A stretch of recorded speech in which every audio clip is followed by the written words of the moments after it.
Hello Wolfpack. So as you guys would know, the 200-week SMA is the macro bottom target for Bitcoin, right?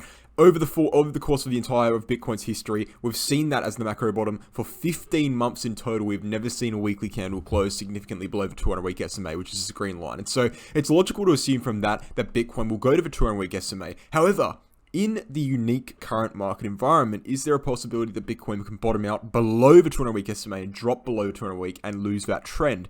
I would say there is a considerable possibility of this, and I'm going to be showing you how can you react to that situation. Now, looking at the 6 main points I've identified this morning as to why that is a possibility, we have point number 1, the bear flag target. All right, so first and foremost, brief little Bitcoin analysis before I even get into it, right? Bitcoin is still holding on to support, okay? This green support box between 28,900 and 30,000 is the support box we need to be holding on a daily candle close. We have an hour into a daily candle. Now, look, we might drop below it. Who knows? If we do, the next logical support zone is 24K, which, by the way, is the macro bottom target. However, you know, it doesn't look as though the crypto market is done dumping at this point. And that's the thing that really gets to people. It's like we're so close to the supposed macro bottom target, but crypto's only really just started falling apart. I mean, yeah, it's been falling apart for months and months and months, but these massive cataclysmic drops have only really started recently. Now, I will remind you all to stay grounded when falling into that kind of logic. What we saw in 2018 is something very similar. We saw a cataclysmic drop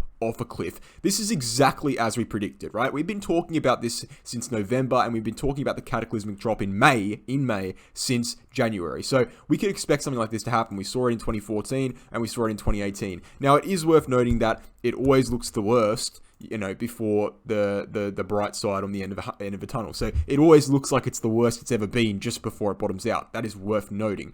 However, even with that said, we have to consider these points. So the bear flag target, what is that? Well, we have a massive bear flag on Bitcoin that's broken to the downside, and all we need to do really, and I'll make these lines solid so you guys can see it pretty clearly. All we need to do from this bear flag formation is take a measured move from the top to the bottom of the bear flag and apply it to the breakout zone. And if we wanted to be conservative, because bear flags are over optimistic, we can actually apply it to where the downtrend started, which is up at the top of the bear flag. And we can see that is targeting 13.6K, right? That's very interesting. What is 13.6K? What is that region representing? Let's say the 12K to 14K region. That is the region in which we saw, it actually doesn't show on this chart, but let me jump over to a different chart. We can show you.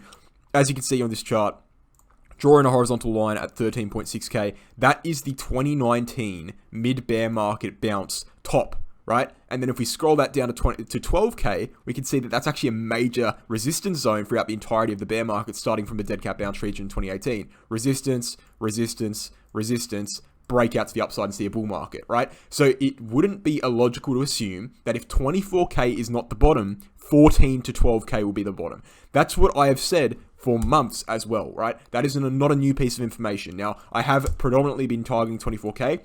I still am, and I'm going to tell you why in a second. However, right, the worst case scenario for Bitcoin is we go down to 12K to 14K, and there is definitely a case for that. Now, that's reason number 1, right? The bear flag. So we've got that ticked off. We can successfully kind of tick that off. And I actually want to add a point to the end. Number 7. So what should we be doing? And we can talk about it at the end of the video. How can you react to a situation like this? That's very important. Watch till the end.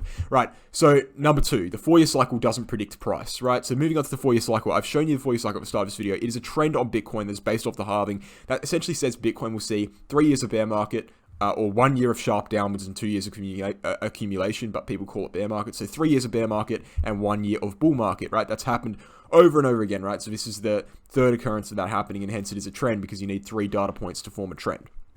So the 4-year cycle successfully predicted the tops, right? And it's done this over and over again, right? The tops are easily predicted. And the top to bottom, right? The days between top to bottom are easily predicted. And the bottom to bottom easily predicted. Top to top easily predicted. It predicts date ranges perfectly. And based off the 4-year cycle theory, there are some problems with the 24K prediction. We are on the doorstep of 24K. However, the 4-year cycle theory is predicting the bottom on Bitcoin will be in November to December.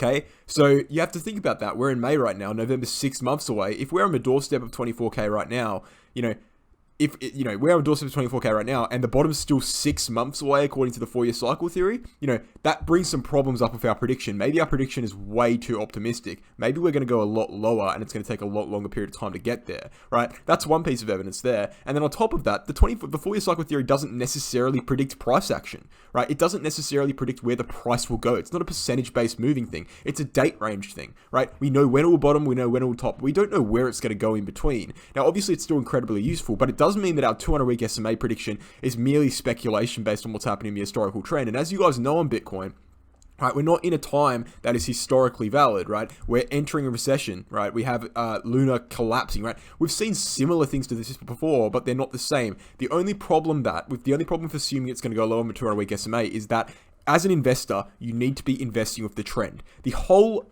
structural foundation of technical analysis is past price action predicts future price action. That sounds ridiculous because that's what you don't hear all the time, but essentially all market patterns you draw, every triangle you draw on the chart, the only reason that works is because we've tried it in the past and we're predicting future, price action based off the past results, right? So we need to assume on Bitcoin that it will bottom out of 200-week SMA. However, we don't need to buy there, right? We don't need to buy there. We need to see the reaction there, right? If you buy there just on the assumption that it's going to bottom there, you're putting yourself under extreme risk because there is a considerable chance we'll drop below it. Even though there's no reason to assume it's going to drop below it based on the historical trend, we can also acknowledge the fact that these are unique market times and there is definitely a chance that we can deviate from a trend, right? So I think the 4-year cycle theory doesn't predict price points perfectly. That's number 2, so let's tick that off. Okay, so number 3 is percentage from bull market top to bear market bottom, right? And a lot of people have problems with this. I actually have a problem with it too, however, I'm going to bring it up anyway, right? So in 2014, we had 86% drop from bull market top to bear market bottom. In 2018, we had an 84% drop from bull market top to bear market bottom. And this year, right, so this cycle, if we dropped to 24K, it would only be a 60% drop or 64% drop.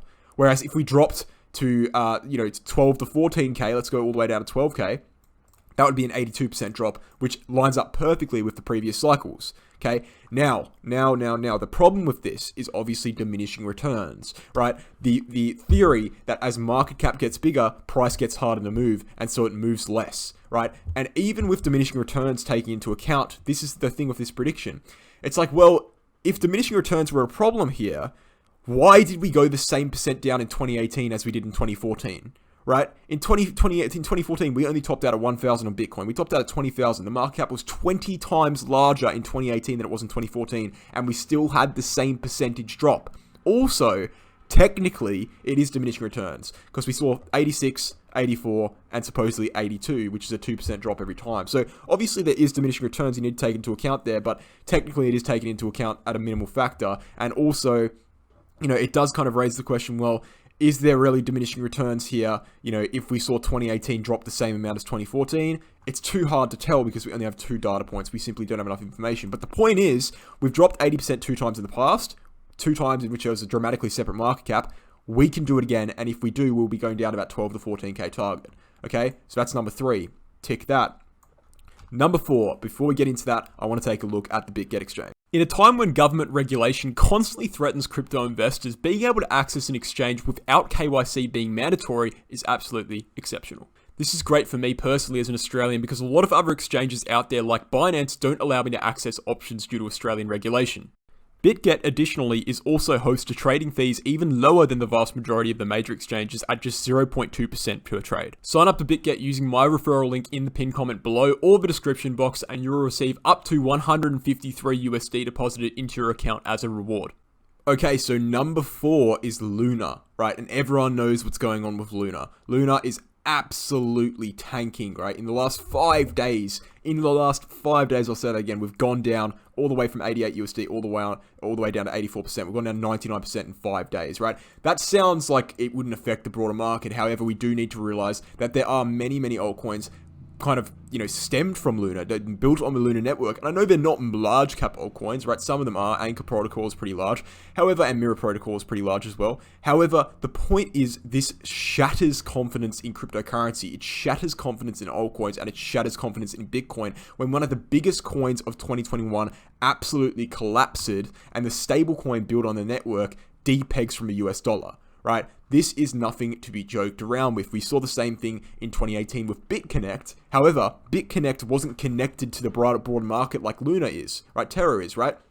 This stablecoin is ranked 11 from total cryptocurrency market cap, right? There are coins, there are many projects out there, many institutions as well that hold UST in reserve. Not many, but there are a few. And just seeing as UST is depegged from $1, all of these institutions, all of these projects have lost tons of money. They're going to have less money to progress in the future. Those institutions are going to have less faith in cryptocurrency in the future, and they're not going to take as many risks in cryptocurrency. This is a massive, massive hit to development and to the growth of the cryptocurrency market, and that is absolutely undeniable.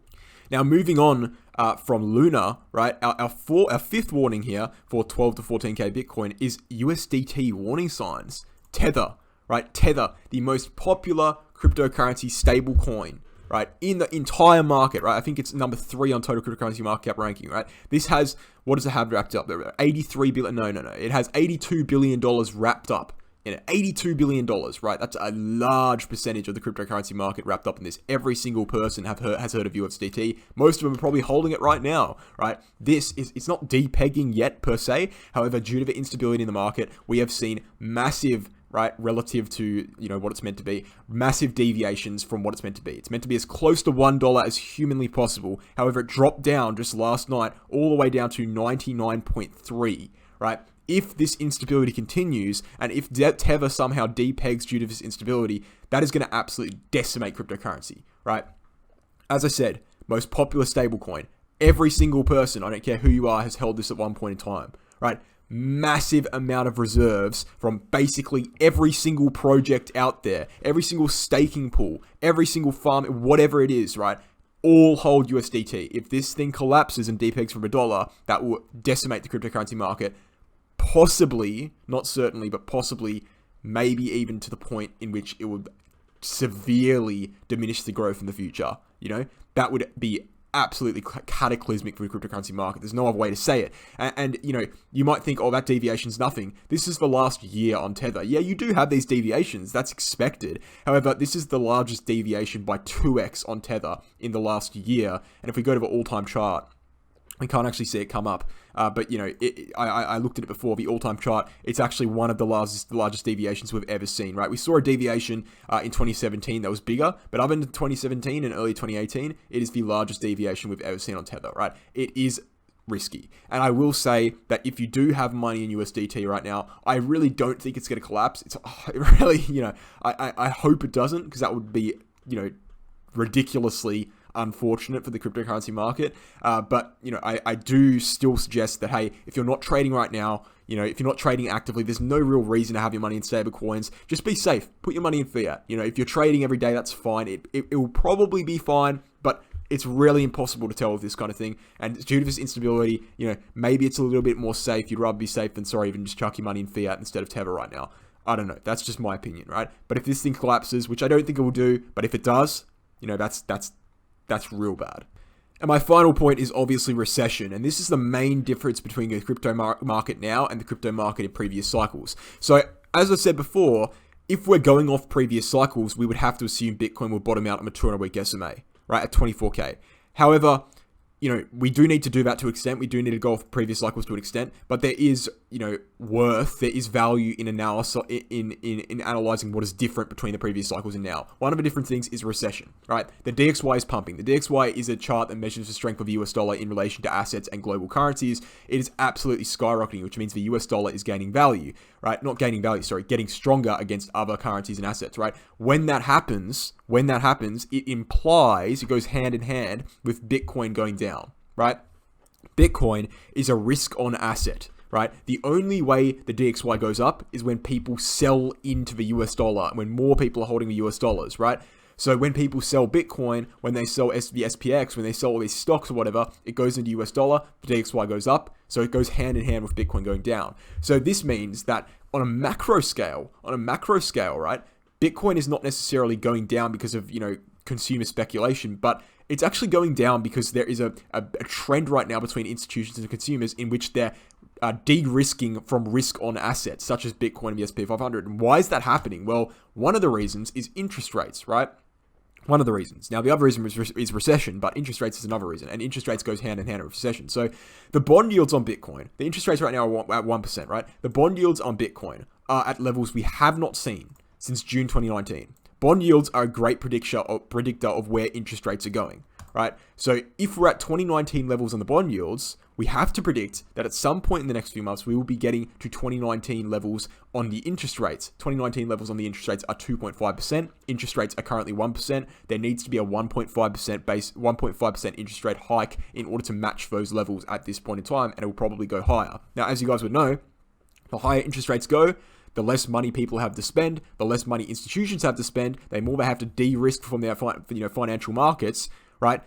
The less potential of Bitcoin going up, because people have less money to spend on Bitcoin, and so do institutions, right? It's not just a retail thing, it's institutions as well. So if everyone has less money to spend due to interest rates rising and a potential recession, how do you think Bitcoin's going to go up that much, right? Bitcoin will probably go down a lot more because people need money to, feed themselves, including institutions. Right? Look at 2008 global financial crisis. It wasn't just people that went broke. It was institutions, right? So don't come and say, oh, well, the institutions will be fine. The institutions will buy Bitcoin anyway. That's not how it works, right? They need a de-risk as well. Their stock valuations go down. They lose money. They don't have enough money to buy into Bitcoin, billions and billions of dollars, right?